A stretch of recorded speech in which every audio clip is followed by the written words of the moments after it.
Hello everyone, this is Bodyguard Base and welcome back to Let's Play the Confines of the Crown. We are in chapter 4. I think we're almost to chapter 5 probably, but yeah, right now we are locked in a room with Dolores. Well, we don't know what's going on between the king and queen and our other 3 companions.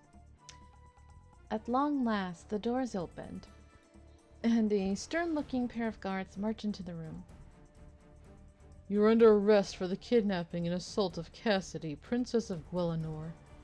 Madeline de Valois. What? Are you for real? What the hell? Wait, what? This is a mistake, isn't it? It was Dolores. Aren't you supposed to be arresting her? No mistake. I glare at Dolores. Say something. But she shakes her head. No surprise. Why would she incriminate herself? Will you come with us or will we have to carry you? And what about her? None of your business, but she's to see the king for her reward. Oh my god. So because she saved Princess Cassidy, she gets a reward and doesn't get blamed? So what? They just decided that Madeline had to be the scapegoat? Oh my god, that's horrible. A reward? How is this possible? I don't know how she's done it. Somehow, some way, she's played us all for fools. This isn't over. If you've harmed Oscar in any way, you will wish that they'd hanged you. That's enough out of you. Strong hands seize hold of my arms and begin to pull me away, but I keep my eyes locked on hers. And she says nothing. Nothing at all. I don't think she did this, Madeline. I have a feeling this is the king and queen's doing to cover up everything. Oh, this sucks. When I was a little girl, my favorite book was Tales of Spirits, a collection of stories penned by the late Countess de Barneville. Not all were about fairies or magic, but most were about adventure. Brave young shepherdesses frightening the wolves away from their flock. Handsome tailors who won the hearts of lonely princesses, knights, and dragons. And then there were the darker tales, the stories intended to frighten children into obedience. Those were the stories my mother read to me. There was the story of Tomba the Troll Slayer, who celebrated his victory over one monster with dancing and feasts until he collapsed with exhaustion. And then the troll's mate returned, cut off his head, and used it as a drinking cup. Ugh. Or the 2 brothers who met a witch in the woods and promised to watch her chickens. One kept his promise, and the witch gave him a handful of jewels. The other was distracted and ran off to play, and the witch turned him into a slug and fed him to her birds. Eek. Or the story of Apsaline, a little girl who fell down a well. Instead of using her wits, she cried and cried and cried, until at last she drowned in her own tears. Oof. These are the thoughts in my mind as I stand in the dungeons of the Palace of Guelenor. I do not scream because there was no one to hear me, no one who would make any difference. I do not cry because there are better uses for my strength. Patience. Not escape, not yet. I need to know more about what's going on before I try anything along those lines. The guards may not be entirely incompetent, and a failed attempt would only land me in greater trouble. Therefore, I wait, and I think about the mysteries I am faced with, and about revenge. Dolores, who is she really? Certainly not just an orphaned peasant girl. I recognized earlier that she had to be someone's agent, but in all the confusion over Callum and Cassidy, I let that thought slip my mind. Weakness! I should not have been so distracted. And to think, I almost felt sorry for her. But how did she do it? How could she turn the situation around so completely? Did she convince one of the others to betray us? Or did her mysterious benefactor step in to save her? Callum, Cassidy, Oscar, where are they now? Are they all right? What are they doing? Do they know what has happened to me? Did one of them order this? What am I going to do? As dungeons go, my current environment is not so bad. It is certainly a far more pleasant place to be than the tunnels which Prince Callum led us through. The windows let in a bit of light and enough breeze to carry away the worst scents. I can even catch a few glimpses of green. The metal bars are strong and firmly set. This is not a way out. Still, a hand can easily fit through these gaps, and that does present possibilities. The view behind me is less picturesque, but acceptable. I have space to move around, and that space is largely dry and relatively clean. The bed even comes with a rough blanket and is more comfortable than where I slept last night. But now is not the time to sleep. I need to be ready to catch every clue so that I can plan. It's so quiet in here. There's no one but me. What if no one ever comes? I'm staying calm. I am prepared. I can't wait here forever. Oscar might be in trouble. I must do something. Footsteps. Maybe now I'll get some answers. Maddie! Oscar! Aww. That looks so sad and cute. Forgetting promises, forgetting decorum, I thrust my hand through the bars to capture his. I'm sorry. I should never have let them separate us. What happened? I don't know. They split us up. When King Frederick finally came to talk to me, he starts saying that I've misunderstood the situation. Because of course Prince Callum didn't kidnap his sister, and apparently that servant didn't either. They're off limits. Saving face. Politics, of course. Never mind that Prince Callum hated his parents enough to rob their treasury and kidnap his sister. Never mind that Princess Cassidy's life was in very real danger. Never mind that the king and queen have been mistreating their son and daughter for years, lying to them and keeping them apart. The first priority of the crown is to protect itself. Callum abducting Cassidy would be a scandal. Therefore, they claim it didn't happen. But things have gone too far to dust away the whole situation. Everyone in the palace knows that Cassidy was missing. At least a dozen must have seen us return.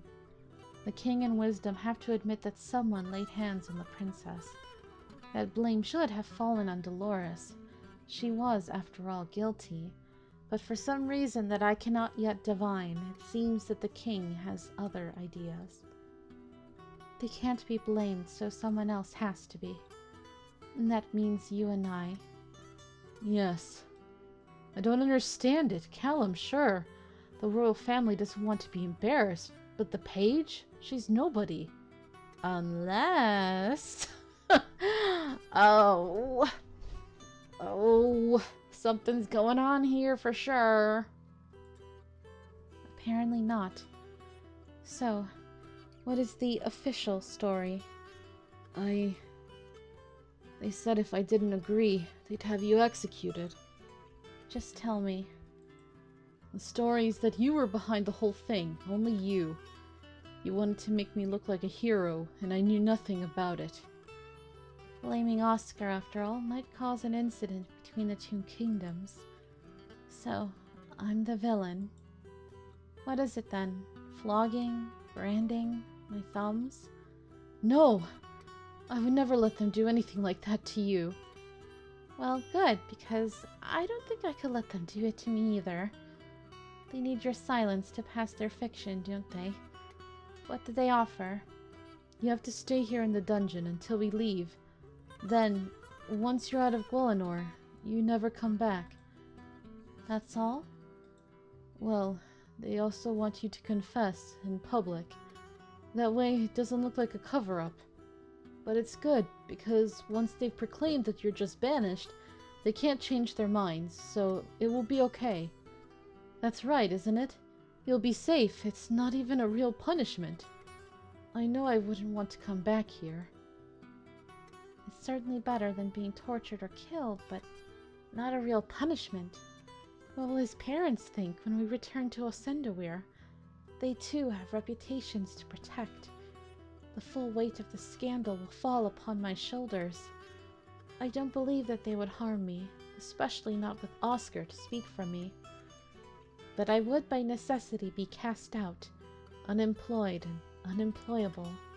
Not a one of my ideas for supporting myself would survive in such circumstances. Oscar can't see it. He's so pleased that he's protected me, saved me from a horrible fate. He doesn't know what this will mean. But what else can I do?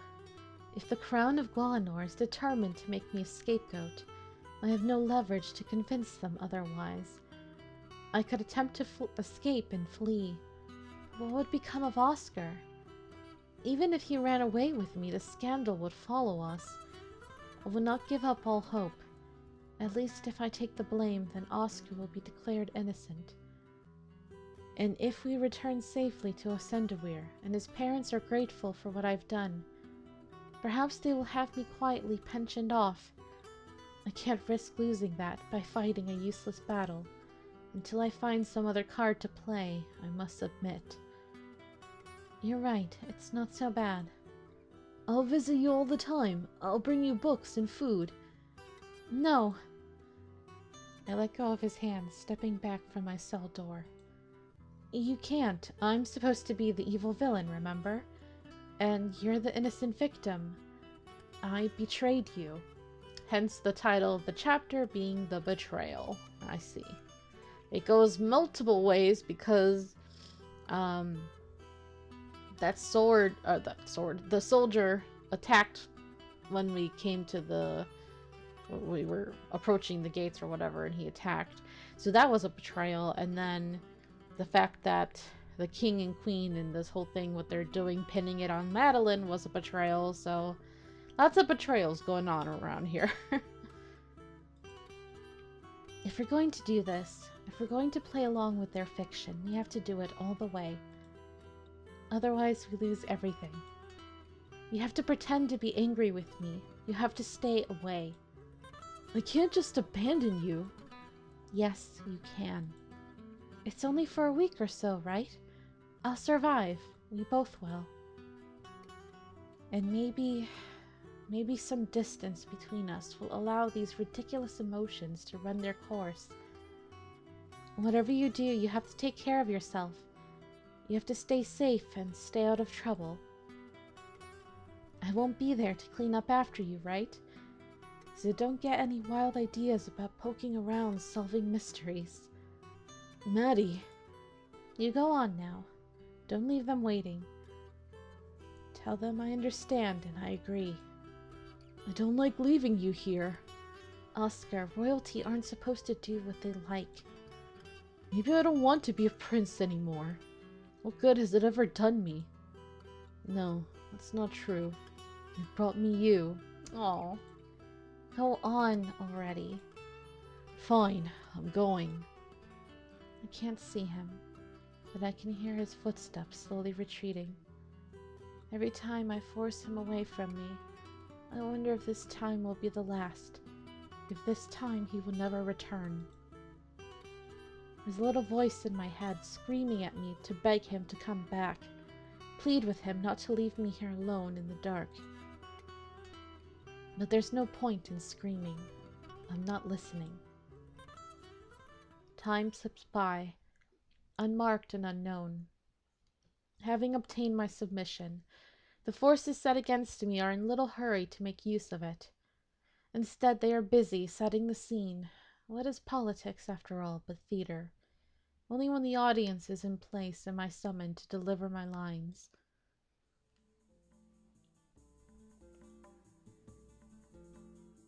The presentation hall of the kingdom of Gwalanor is not so different from that of my homeland. They are both places that people gather to see and be seen, to make proclamations, and to apply the combined force of centuries of tradition to all that occurs within. If I were at home, the crowd of nobles and attendants and hangers-on would be freckled with familiar faces, friends and rivals alike, come to witness my humiliation. Hence, here, the knowing eyes are fewer, but I cannot escape into anonymity. After this, everyone will remember my name. Madeline Valois of the Kingdom of Osenduir. You stand here today, accused of high felony against the crown of Guelenor. You have subjected our rightful heir, the Princess Cassidy, to assault and false imprisonment. Where is Cassidy, anyway? I don't see her in this crowd, nor Callum either. Maybe because they're both angry that they're doing this to her. You have inflicted physical harm upon your master, Oscar of Osenduir. But Duke Farad, he is there, watching me through narrowed eyes. Prince Gaston and Prince Nazagi as well, who I probably will barely see anymore. You have acted on your own and against orders in the pursuit of your own glory, and brought shame upon your country. I notice that they are not accusing me of murdering the guard we left outside the gates. Do they even realize there was an assassination attempt? It would be nice if they used some of their resources to investigate the actual threats to the crown. Assigning all blame to me will make it that much more difficult for them to bring charges against anyone else. Unless, of course, that is the idea, to allow their enemies to feel more secure in their hopes that they will overreach. That's a very risky game to play with Cassidy's life. But they haven't asked for my opinion, have they? What is your answer to these charges? I admit my guilt and await His Majesty's judgment. There is a brief outburst of curses and condemnation before King Praedric holds up his hands for silence. He always looks so weird.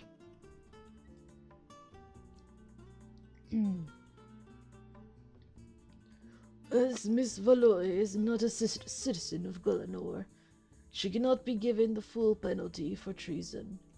She was also admitted to our lands as an honored guest and is entitled to certain protections of hospitality. An ugly murmur starts to build in the crowd. They've heard what I've done. They don't like the idea that I might get away with it. Thanks to the heroic actions of our son Callum and the page Dolores Orf. Orf? Like orphan? Weird. Princess Cassidy has been safely recovered. It is our belief that the greatest harm done in this affair has been to the kingdom of Osenduir. Oscar. I can see him standing with the wisdom, his face turned away. Therefore, we will honor our relationship with that kingdom. The criminal will be kept in chains until such time as she can be returned to her homeland. There she will receive whatever punishment her sovereign ruler sees fit to assign, as is his right. Oh, clever. They've managed to make it look as if they're doing Osenduir a great favor, while at the same time putting pressure on them. I am not so paranoid as to believe that the entire affair so far has been arranged to bring about this outcome. Neither I nor Osenduir is important enough in the scheme of things to be worth so much effort. No, this is simply the result of the great game of politics. A skilled player never lets any opportunity for gain slip by unnoticed. Unfortunately, my current position leaves me little in the way of opportunity. Do you have anything you wish to say for yourself? With enough wishes, we could put the world in a bottle. No, my lord, I thank you for your mercy and your wisdom. So be it. Take her away.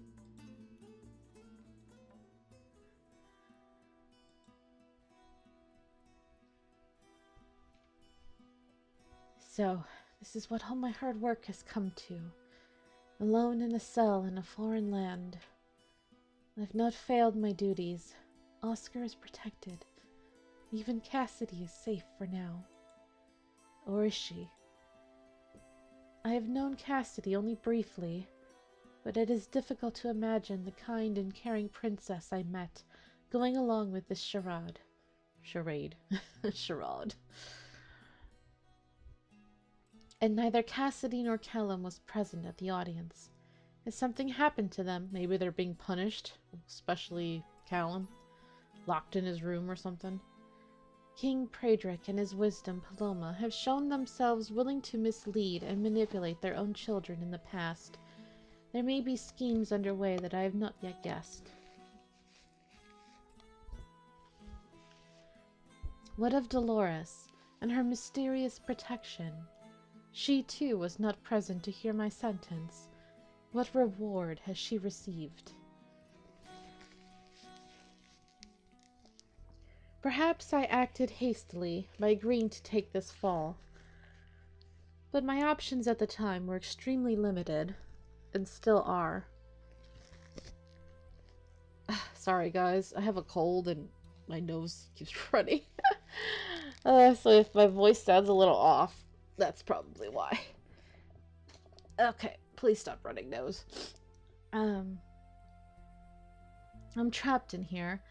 I need eyes and ears on the outside, or I can't risk taking any action. But who could possibly come to my aid? Oh. Ha. What? This is the 13th. So this is 13. So, how weird would this be? I have not done anything to interact with Gaston or Nozagi at all. I mean, what if I picked Cassidy? Like, what? That would just come out of nowhere. I'm so curious. And Dolores, of all people?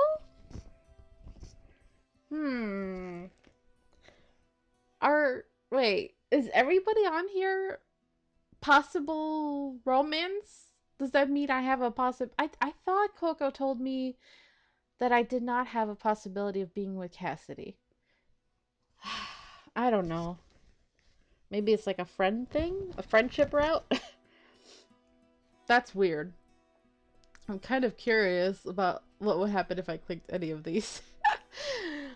Oh, but of course, I'm on Oscar's route, so of course I'm gonna have to pick Oscar, but I'm still like, whoa, what the frick? I told him to stay away for his own sake. I don't know if he will listen. I want to find out what is going on, but for now, all I can do is wait.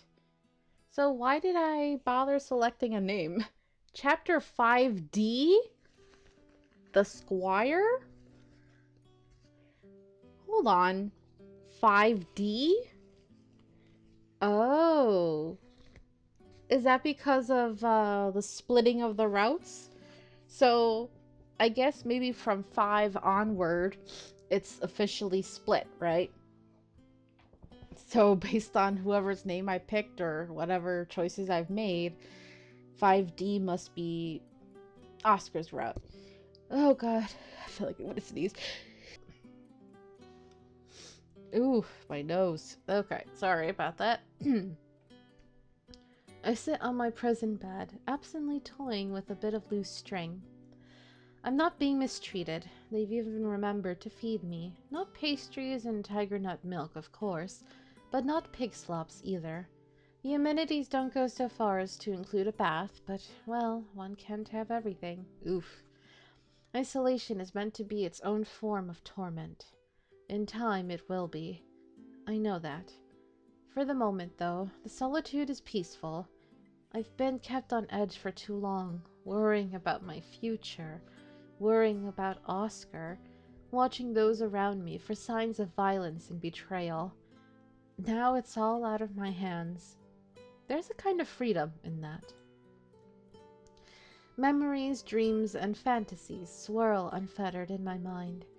replaying past events and imagining how they might have turned out differently. Not to obsess about what I should have done, but things that would have been too dangerous or ridiculous to consider, and the amusing outcomes they might have provoked. What if I had attended the ball that first night? What if, as in the Cinder Girl's story, some magical patron had bestowed a jeweled gown and golden slippers upon me out of nowhere? I would enter unannounced, my hair wound with pearls, my face hidden behind a mask of silk, and conversation across the room would cease as all the guests caught sight of me. Then, like a rush of waves, the whispers would begin. Perhaps they would have imagined me to be a foreign princess in disguise, or even the true Princess Cassidy, for those who believe the rumors of an impostor. Men would have lined up to seek my favor, each seeking to outdo the last with his wit and beauty.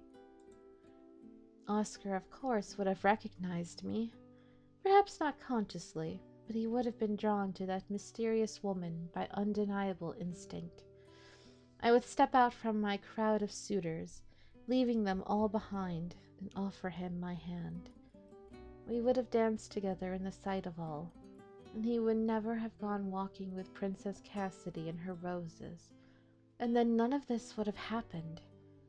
No, that is not a fantasy worth thinking about.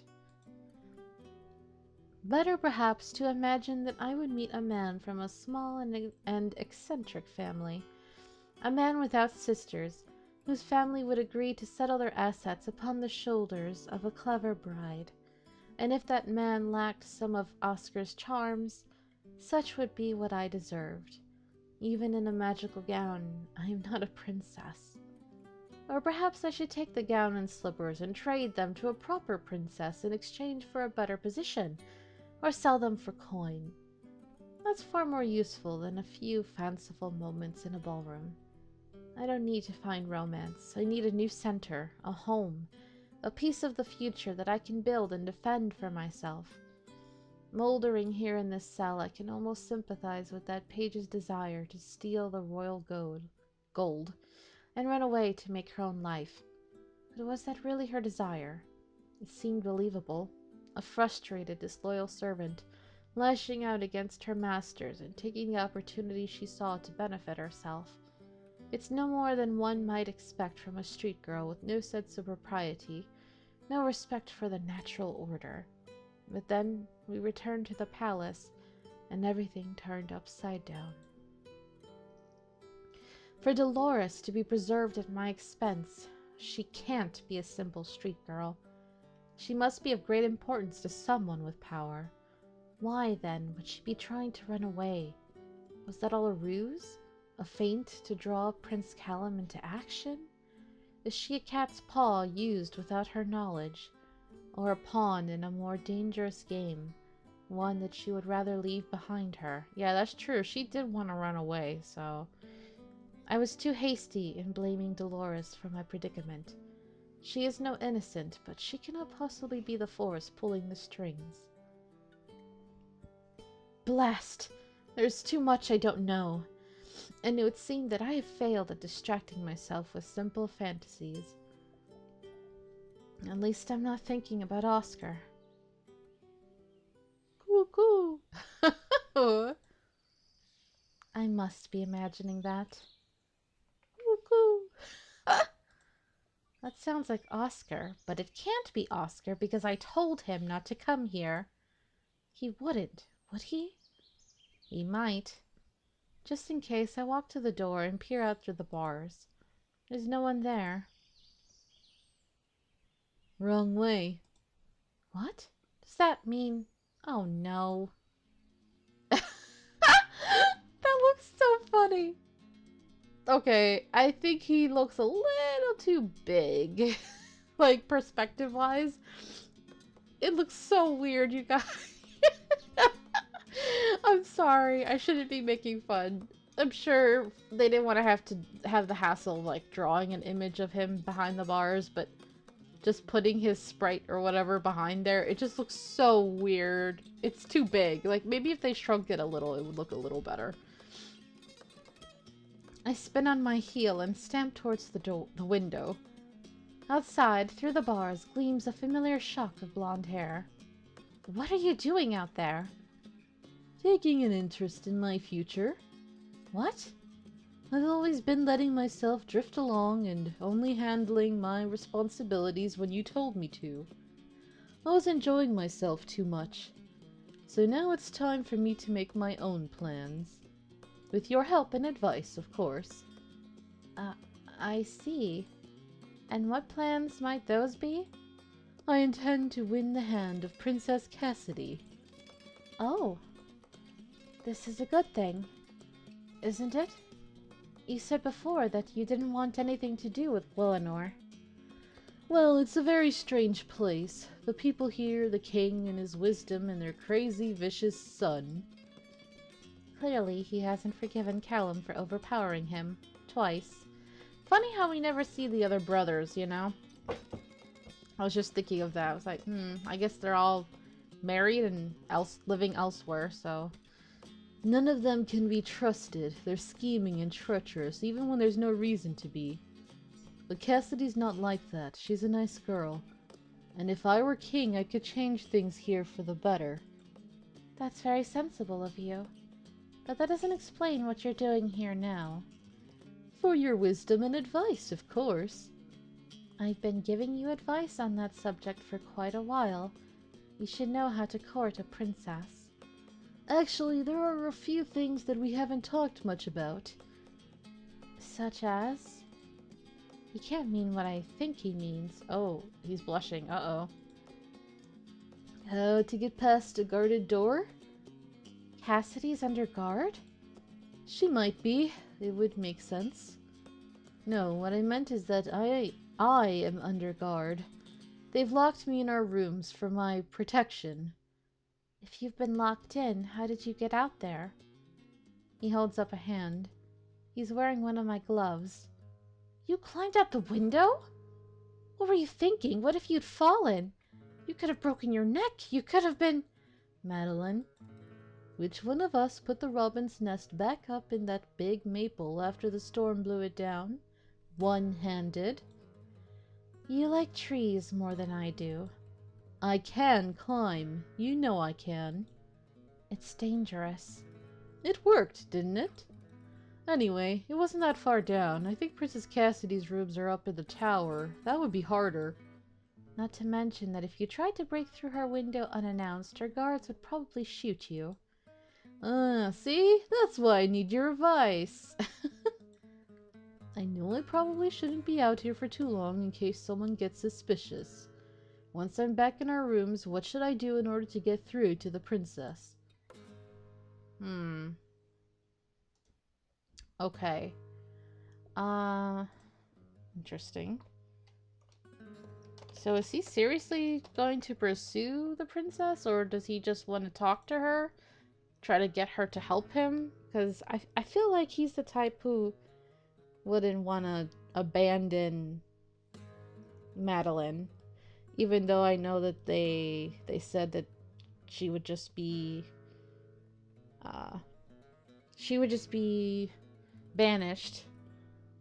But I can't help but feel like he's not gonna be happy with that, so stay safe and do nothing would piss him off. Even though that's probably the right thing for him to do. But of course he's gonna want to hear actual advice, so send her a message. The guards are holding you in protective custody, you said. Because you've been officially declared innocent and all the fault is mine, so they can't call you a prisoner. Right. In a sense, you're still an honored guest. That means you can likely command privileges that I cannot.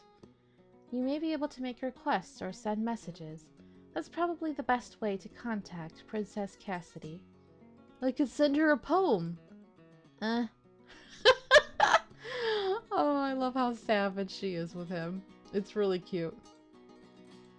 I know, you think that's a terrible idea. Not necessarily. What? You hate my poetry. I don't think your poetry's very good. That doesn't mean I hate it. And it doesn't mean she will either.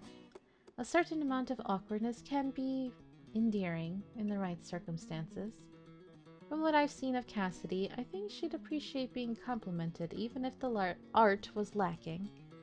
That's not fair. Can't decide whether you're picking on me or helping me. You guys are so cute. Maybe both.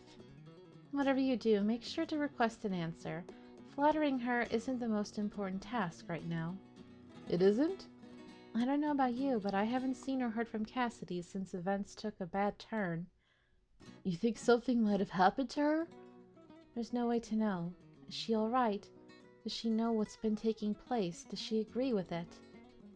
The most important thing for you right now is to establish communication of some sort. The guards may read your messages. You can't say anything suspicious. You can't ask about me. But if you request a reply, then anyone intercepting will know that you will notice if no answer arrives. Therefore, either they openly insult you, or they fabricate the answer, or they deliver your message. That makes sense. You're very clever. But you know that. I should get back in case anyone decides to have a look inside my room. I don't know when I'll be able to return. You really shouldn't be down here. It wouldn't do your cause any favors to be caught. I don't intend to leave you out of the loop. One way or another, I will send you word. When I have something to say, that is. I don't know when that will be. It's almost like he's trying to reassure me. Something of a reversal from the usual. I understand. I'll be alright. Good. Take care of yourself, Maddie. I'll talk to you when I can. I only nod. After that, he grips the stones above him and begins to pull himself up. I can't follow. I can't even call after him without the risk of alerting the guards. Better then to look away. Okay. I think this is a good place for us to leave the episode. Oh, wait. What? This is end of episode 5 then.